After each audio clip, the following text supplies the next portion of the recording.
Hello and good evening.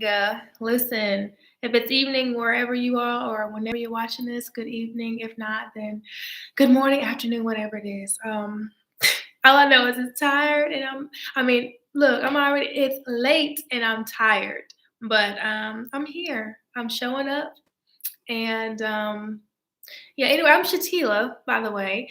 I'm gonna try to make sure that I remember to say that because for the vast majority of y'all have no idea who I am. So I'm Shatila and I make faith-based content for single moms. And tonight I wanted to talk about 11 things God taught me about love. And that's really just like an arbitrary number. I sat down one night and I kind of thought about these lessons on love that I've learned throughout this year.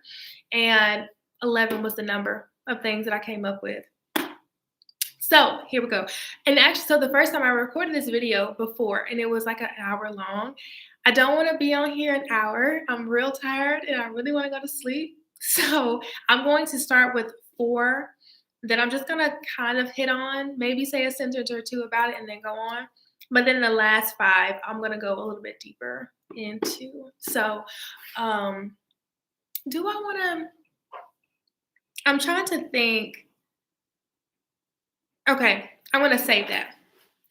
So here we go. The first thing is love should, you know what? No, first, let me put some context around this because this is very important because a lot of times in our world, we have so misconstrued what love is, what love should look like, what love should sound like.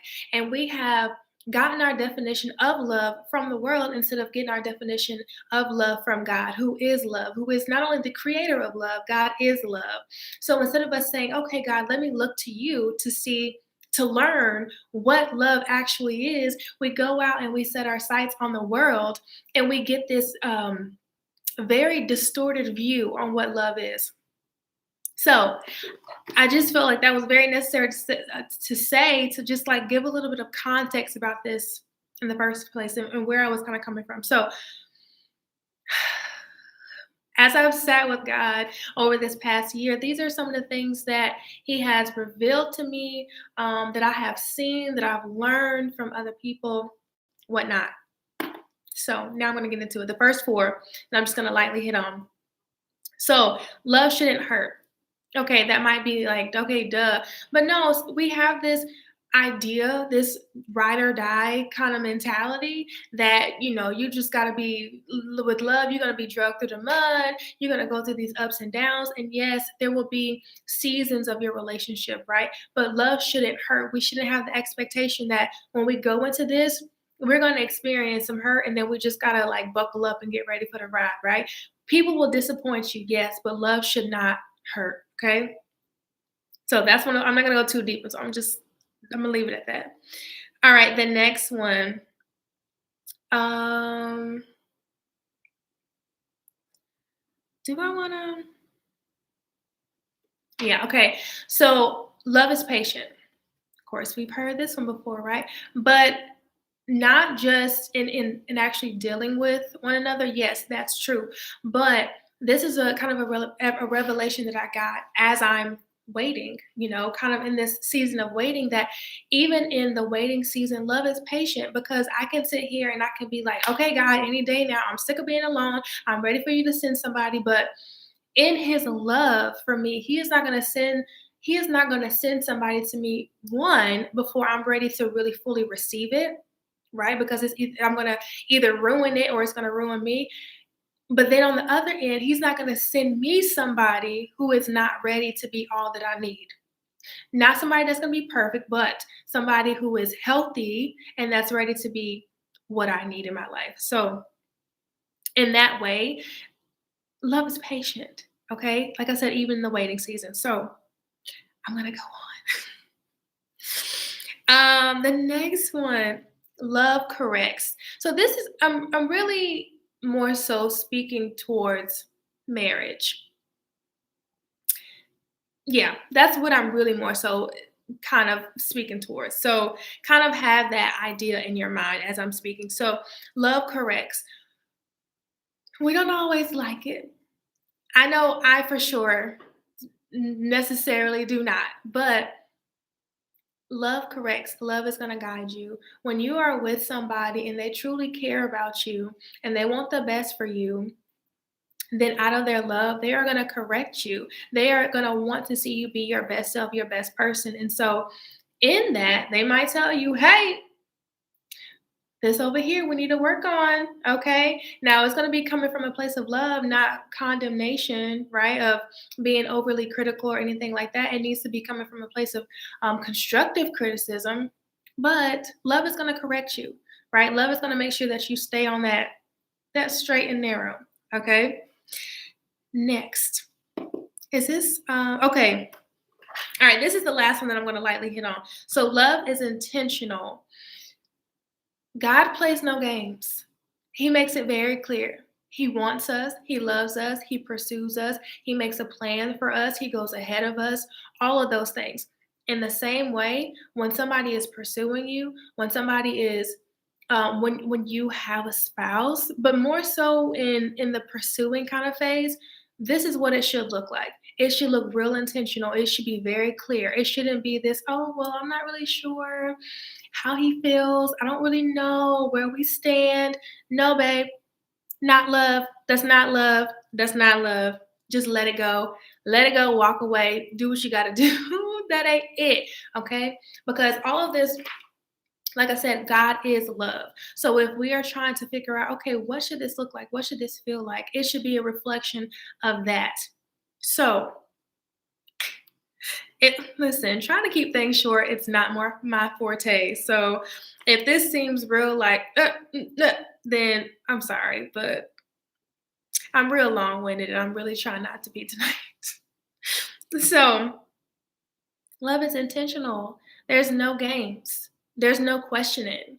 Like, I know God's intention for me. I know that He has plans to prosper me. I know that He wants the best for me. I know that He is going to pursue me and seek me. And he, like I said, He goes ahead of me. He makes plans. He makes a way, right? He makes provision before me before I even get to where I'm going. He covers me. If there's no questioning. Okay. So moving on. So these next five, like I said, I'm going to go a little bit deeper into them because um, they were more so the biggies of the things that I've learned this year. And then in no particular order. So the first one, love doesn't hold tight, is willing to let go.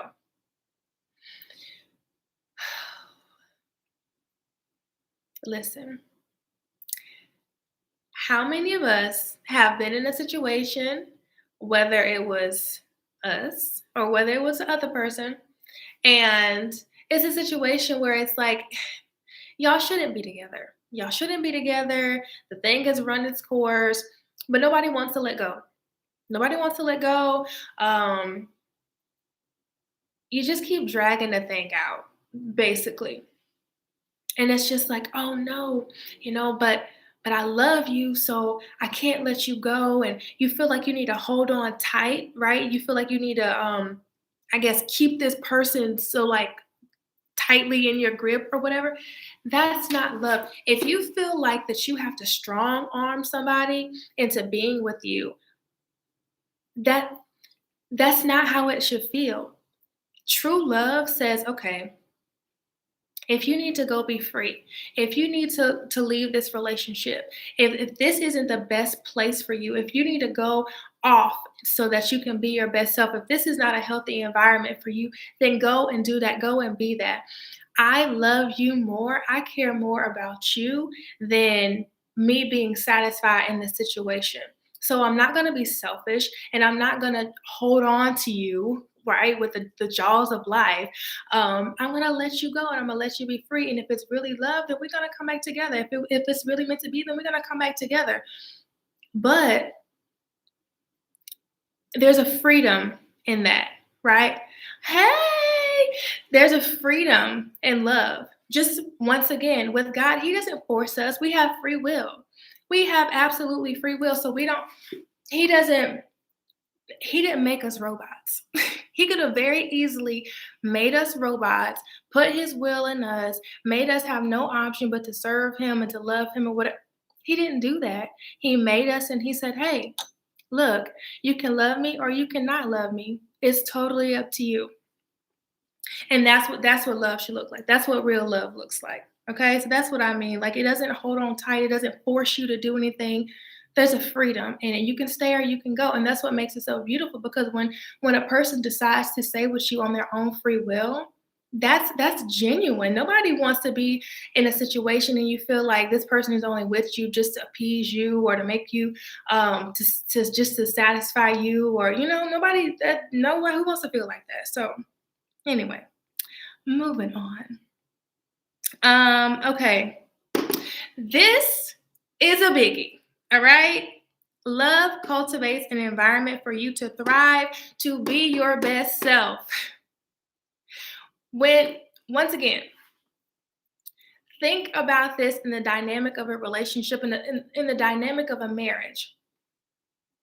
If we are married, if we come together, first and foremost, we're coming together for purpose. We're not coming together just to be Netflixing and chilling every night. That's cool. But the purpose of us coming together is to create change in this world, in this earth, right? The purpose of us coming together is for purpose so that both of us can become the ultimate person that we're supposed to be, right? So that's first. But if I come together with you and I become worse, I start to deteriorate. I start to be an uglier version of myself. I start to become a shell of myself. That is not a reflection of love, right? Hold on. Yes, okay. So, your husband, he's supposed to cover you. He's supposed to, in joining with him, he is supposed to create an environment for you to walk into so that you can really flourish. Think about Adam and Eve in the garden. First and foremost, the garden had already been created. Adam was already working in purpose. He was already doing his thing, naming the animals, hanging out with God, and the cool walking, taking walks in the cool of the day. He already had his thing going or whatever. They had already prepped the environment for Eve to come on in that thing. God creates Eve, sits her in the garden. Now that the two have come together, now they can walk out their fullest potential. Now they can fulfill the ultimate purpose that God had in mind for them, right? When he said, go be fruitful and multiply, all these things. Adam had the seed, but he couldn't bring it forth without Eve, right? She has the womb, but she couldn't have done anything with it without the seed from Adam. And so the purpose of them two coming together was to be able to do something that they couldn't have done ever on their own. So, in that way, you should become better. You should become your best self. I feel like I'm like talking in circles, but I hope that makes sense, right? Ultimately, what I'm trying to get across is that when you join together with somebody, that is supposed to be, you're supposed to become like, I should walk away. No, I ain't walking. If we get together, it ain't no more walking away, right? But when I come to you and we join, I don't need to become worse. I don't need to go backwards. I need to do nothing but take off. I need to do nothing but accelerate. And you need to do the same thing. Okay. Moving on. All right. So I think this is one of the first revelations that God really gave me this year. And that's that love from a partner should be a reflection of God's love. And I've kind of hinted on this already, but okay. I just like totally got sidetracked because I'm looking at the time. Okay.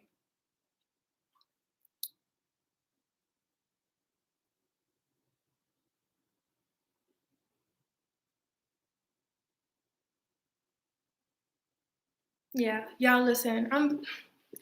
So please just like bear with me, okay? Let me like get my thoughts. Okay. So, yes, all right. So love from a partner. It should be a reflection of God's love. Okay. So this is how it was kind of like broken down to me. The love that God feels for you, He is going to put that love in your partner. So the love that you're receiving from your partner is going to be a physical mirroring of of the way that God loves you, right? That's the whole point. That's the whole. If the way that you love me is not a reflection, if it's not a mirror of what I feel when I'm sitting in the presence of God, and that's let me put a pin in that, and hopefully I can remember where I was so I can circle back around. Because the first step in all of this, and I kind of said it at the beginning, but maybe I need to like make it crystal clear. First, you have to understand what love is from God. You can't take your understanding of what love is from what you've gotten from the world, from a past relationship or whatever, even from what you've gotten from your parents, family, whatever. You can't take that and then try to translate it into a relationship. You have to sit down with God and you have to say, "All right, God, it's going to be me and you." I think that every person needs to take a season, whatever, however long that season is for you. But excuse me, every person needs to take a season when they sit down and say, you know what? I'm gonna just sit here and I'm gonna lean into God. I'm gonna sit here and I'm going to really I'm gonna go to higher heights and deeper depths with Him. In doing that, and in that way, you first learn, oh, wait, hold on a minute. This is what love feels like when He's loving on you, when He's pouring into you, and you feel His presence around you, right? You have to learn what that feels like first, because then when you go out and you start dating, you start meeting people or whatever, you're in the presence of other people, especially people trying to pursue you or whatever. If it don't feel like that, real quick, you'll you'll learn real quick. You'll be like, oh, this ain't it. This ain't it. This ain't how it's supposed to feel. This is not. This is toxic. This is what that is. This is talk. This is not. This is not love, and I'm not going to. This is maybe an infatuation. This is maybe some bomb chemistry, but this is not love, and I can't label it that because now I know what that truly feels like. So that's first. So, and I think I remember where I was at. So if you already know that, you know what that feels like, then when you meet this person that God specifically has designed for you, and you feel this kind of sense like, oh, wait, hold on a minute. The way that I feel in the presence of this person is similar to the way that I feel when I'm in the presence of God, when I'm hanging out with God, when He's loving on me. There's something else to this. It's a spiritual thing. That's your spirit is going to recognize their spirit in that way because the spirit of God that's within them has the capacity, has the ability to love you, to mirror the way that God loves you. I hope that makes sense. I really hope that makes sense. Okay. So we're okay, so I've done those. Okay, which one do I want to do next? Um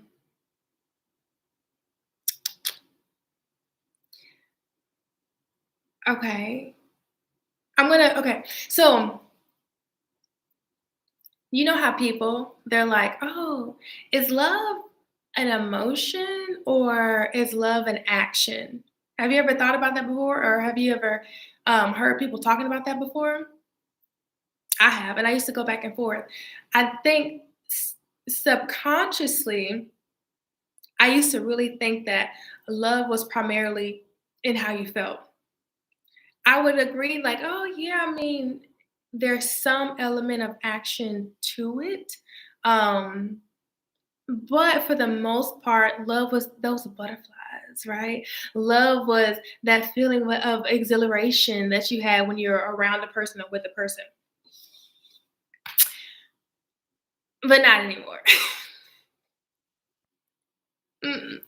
Not anymore. Not anymore. I'm gonna ask. So pause. I was on a walk with a friend of mine, and she was saying that she read somewhere that those butterflies that you feel initially, like when you're dating somebody, whatever. That's actually your fight or flight uh, response being activated.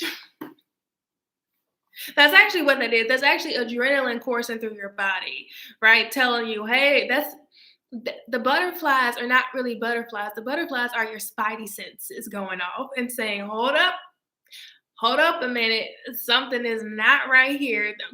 that that's your spiritual alarm clock going off saying, hold on.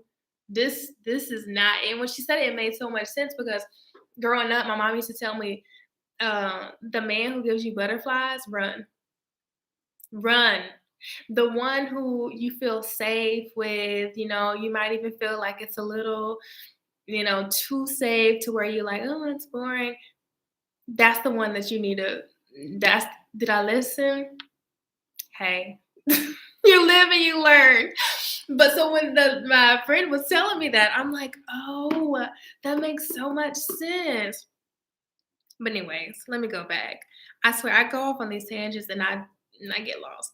Um, where was I at? Okay. Um, okay, yes. So I don't believe that anymore. Now I know love is a choice. Love it There are elements of love that are feelings. There are elements of love that are in your actions.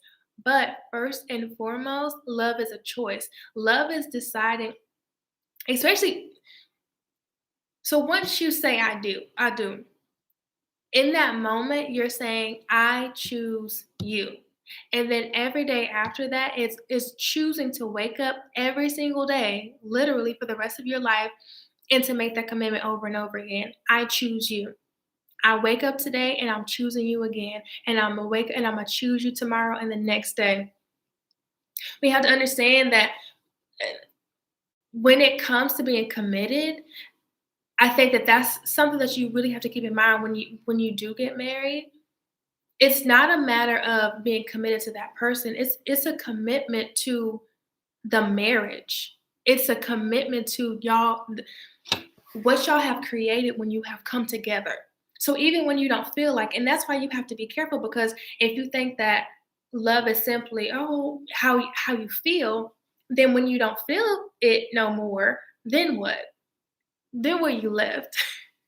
Because you're not always, once you get married, you're not always, listen, there might be days you wake up and you roll over and you like, you still here?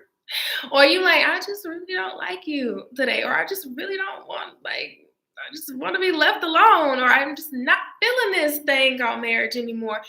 You are not always going to feel it. We are humans. We are dynamic. We change. Our feelings are up and down. We're emotional, especially as women. We're hormonal. Okay, we can be all over the place. We cannot we cannot base um we cannot base basically commitment on feeling. That's just, and then it's not solely action either. Because people can say, oh, well, he bought me this or he did this or whatever. People can do the things. Doing the things, there doesn't have to be any kind of real commitment or emotion behind just going through. That's called going through the motions, right? And that's robotic. That's not love, okay? So it's not strictly feeling, it's not strictly emotion. I don't know if y'all can hear that. When you're a parent and you like hear crying,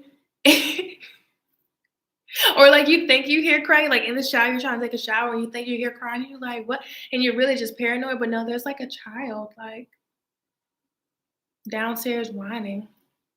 Anyway, my kids are not here, so But it like takes you back. You're like, wait, hold on a minute. Is that mine? Is that mine? But anyway, where was I at? Yes. So love isn't strictly an emotion. It's not strictly an action. There are elements of both, but primarily it's a choice. And based off of your choice, feelings should follow. Your actions should follow. But it's a choice. That's what it is. That's what it is. So the last one. And this one was good. I was like, oh God, that one was good. So if you are blinded by it, it's not love. You ever heard people say, "Oh, I was just blinded by love"? No, you were not. You might have been blinded by lust. You might have been blinded by infatuation, but you weren't blinded by love. You weren't blinded by love because this is what I wrote. Love exposes, it covers, and it heals. Love is God. God is light. Love is light. Love, love comes in there with a flashlight. Okay, love when you try to hide, when you try to shrink back behind insecurities and things like that. Love comes in, busting the door open, like, "What's up? What's up? I see you in here trying to hide, but that's not how we do. That's not how we operate." Love will come in and shine a light on all of the ugly, not just the good, like all the stuff that you're trying to hide in the shadows. Oh, love coming in there, exposing all of that. Exposing all, you're gonna be raw. Love makes you raw. You're open, you wide open. What do they say? You with your nose wide open, something like that. But that's how love comes in. Love comes in like, I'm here to expose it. I'm here to get the tea, right? But no, seriously, love does not cause spiritual blindness. Love makes you see crystal clear, too clear. Love gives you the capacity to not only see and expose that, but then, like I said, I want to cover it, want to want to protect that person in their vulnerability, in that state of being raw. So yeah, y'all. If y'all like, oh, I was just so blinded by love. No, you were not. No, you weren't. Because, like I said, love does not cause spiritual blindness. Mm-mm. Love make you see, but love give you that 2020. But anyways, that's it. That's it. That's really it. I I hope that made sense. I know I was all over the place. I know I was all over the place. But I'm tired, but I wasn't gonna let that be an excuse for me to not show up. Not show up because I'm in a place where I'm done just letting excuses get in the way of me showing up. So, yeah. I hope something, at least one of those resonated with y'all. Though these were all new things, like I said, new revelations that I've gotten just about love. And I'm so appreciative of it because it's like my understanding has changed so much and it's helped me to grow so much. So when I am and it basically it's helped me to position myself to be able to receive love. If you don't understand love, how are you going to receive it? If you don't know what it looks like, how you know what to look for? I ain't trying to get trapped up. I ain't trying to get ensnared no more with nobody. You understand? Like, so if you don't know, then how you know what to look for? So anyway, I hope that was helpful to y'all. And I'm gonna see y'all in the next video. I'm about to go in here, relax. I've had a day. Okay, do you hear me? I've had a long day, and I'm about to go get some real good sleep. Okay, so I hope y'all have a good night, day, afternoon, evening, whatever it is for you, and I'll see y'all in the next video. Bye.